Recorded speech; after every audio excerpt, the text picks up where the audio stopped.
Салам достор, байланышта Санчобек каналы бардыгыбыз эле Facebook эмне экенин билсек керек. А бирок ошол Facebook ким тарабынан кандай болуп жаралганын билесизби? Эгер сизге ал нерсе кызыктуу болсо, биз бүгүн Facebook'tu жаратуучусунун өмүр баянынан алынган тасманы көрөбүз. Сиздер каналга жазылып койгон болсоңуздар, баштайлы. 2003-жылдын күз айлары Гарвард окуу жайынын окуучусу Марк өзүнүн сүйгөн кызы Эрика менен сүйлөшүп отурган. Ал кызы менен сүйлөшүп жатып, өзү байкабай эле аны капа кылып алат. Анда таарынган кызы «Экөөбүз мамилени үзөлчү, сен менен мамиле кылыш таакыр эле кыйын болуп калды. Сен өзүңдү менден акылдуу сезип жатасың. Электрондук эсептөөчү машинаны кыйын билсең эле өзүңдү кыйынмын дей бересиңби? Кандай болсо дагы бүттү, эми өзүң бил деп ал жерден кетип калат. Анда жини келген Марк өзүнүн жатаканасына келип ал жерден сыра ичет дагы. Интернет желелерине кирип аны таштап кеткен кызын жамандап жазып, акырында канчык деп дагы коет. Бир убакта анын оюна бир окумуштуудай нерсе келип, ал окуу жайдын сайтын бузуп кирип, ал жердеги окуучу кыздардын сүрөтүн алып, өзүнчө бир сайт түзүп, ал жака окуучу кыздардын сүрөтүн жүктөйт дагы ал жакта добуш бере тургандай кылып коет. Бул кылган нерсеси ал жерде бат эле жайыла баштайт дагы. Окуучу кыздар муну көрүп кабатыр алып, бул маалымат уктап жаткан окуу жайдын башчысына дагы жетет.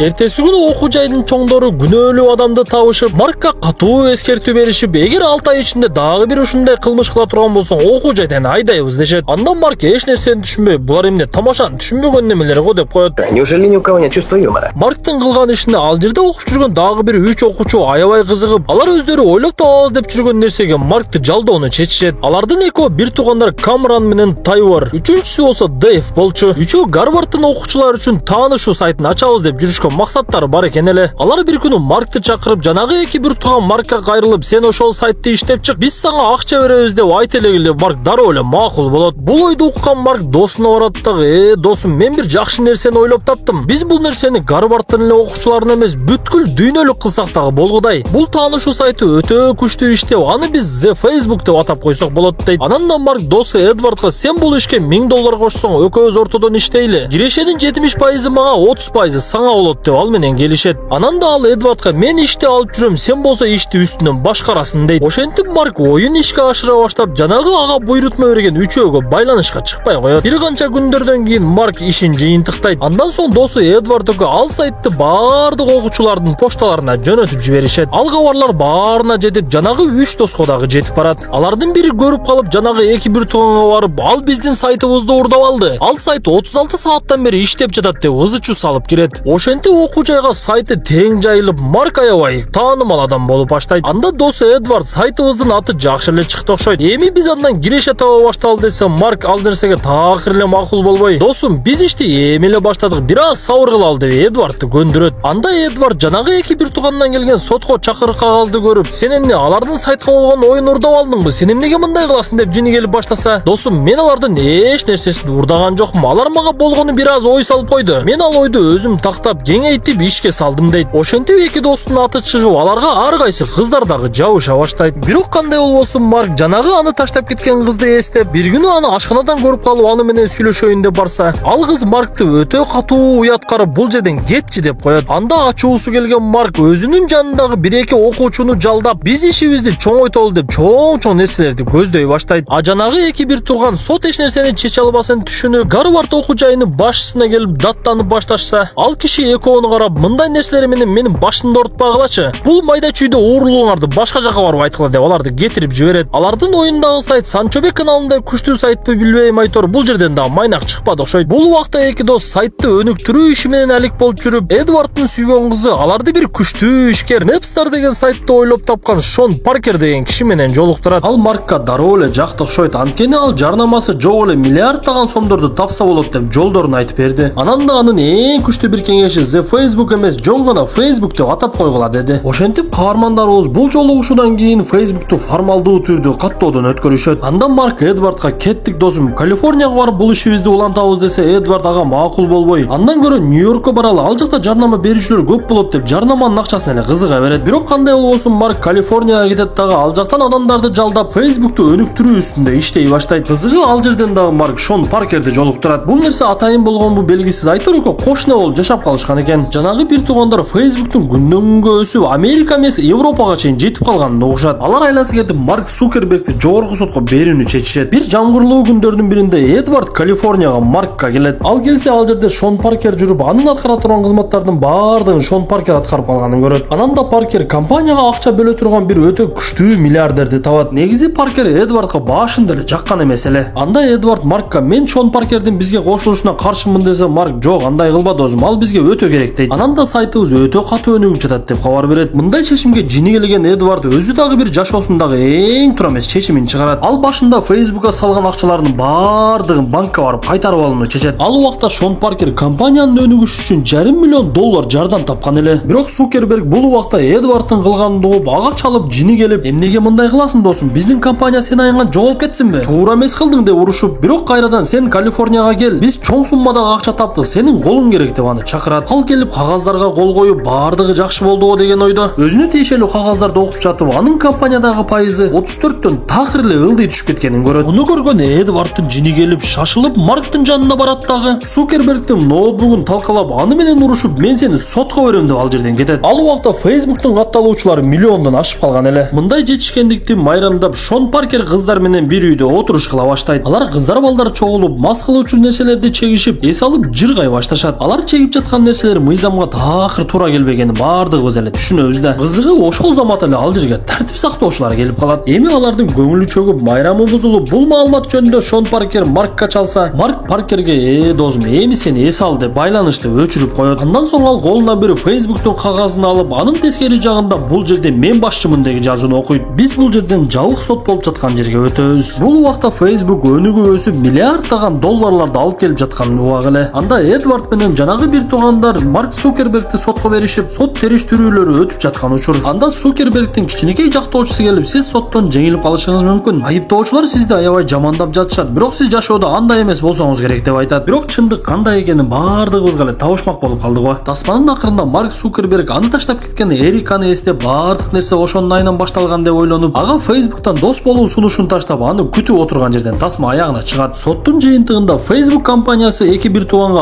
$65 миллион төлөп берип, Марктын досу Эдвардга төлөнүп берген сумма аталган эмес. Анан да Эдвардтын аты жөнү Facebook'ту жаратуучулардын катарына кошулган. Марк Цукерберг болсо Facebook'тун артынан эң жаш миллиардерге айланып, азыркы учурда анын байлыгы $50 миллиард дагы ашат. Facebook жакында эле атын Meta деп алмаштырып, анын колдонуучулары 2 миллиарддан ашканын билдиришти. Достор, сиздерге тасма жакса мыкты белгисин басып, оюңуздарды калтырып коюңуздар. Анан да кийинки тасмадан көрүшкөнчө ден соолукта болуңуздар.